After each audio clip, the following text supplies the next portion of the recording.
The return they would fear. Cover phrase, the modern world, the modern believer, and the modern rejection of the true Jesus. Subtitle, if Jesus returned today.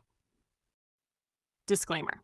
This book reflects one perspective on the spiritual, moral, and societal conditions of the modern world. It is written to explore the themes of faith, truth, hypocrisy, and human nature.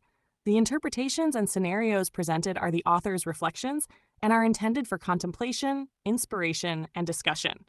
This book is not intended to condemn any individual, group, or religion, but to examine patterns and behaviors through the lens of spiritual insight. Preface. Why this book exists. There are moments in history when humanity repeats its greatest mistakes and no one sees it. Religion grows louder, but truth becomes quieter.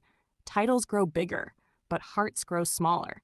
People shout the name of Jesus from stages, broadcasts, and buildings, yet ignore the very teachings he died trying to deliver. This book exists because the world has forgotten something simple. If Jesus returned today, most would not welcome him. They would reject him, mock him, and attack him, especially the ones who claim his name the loudest. Not because they are evil, but because humans repeat patterns. The people who killed him before were religious, not atheists. They believed they were right.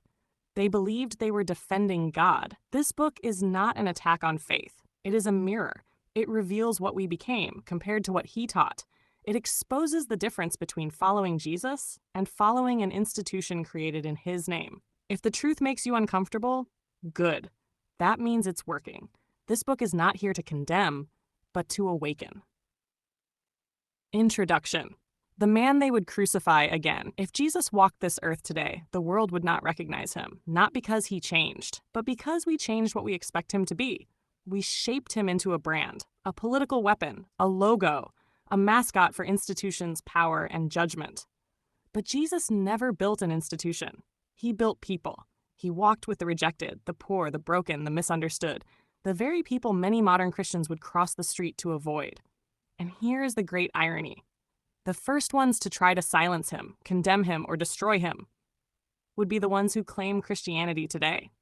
They would accuse him of breaking their rules. They would mock his simplicity. They would question his background. They would hate his love for the outcasts. They would fear his truth, because truth always exposes pride.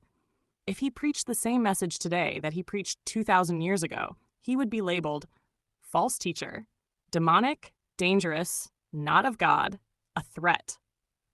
This book explores that world, a world where Jesus returns, not to the sinners, but to the religious systems that betrayed his teachings. And in that world, history repeats itself.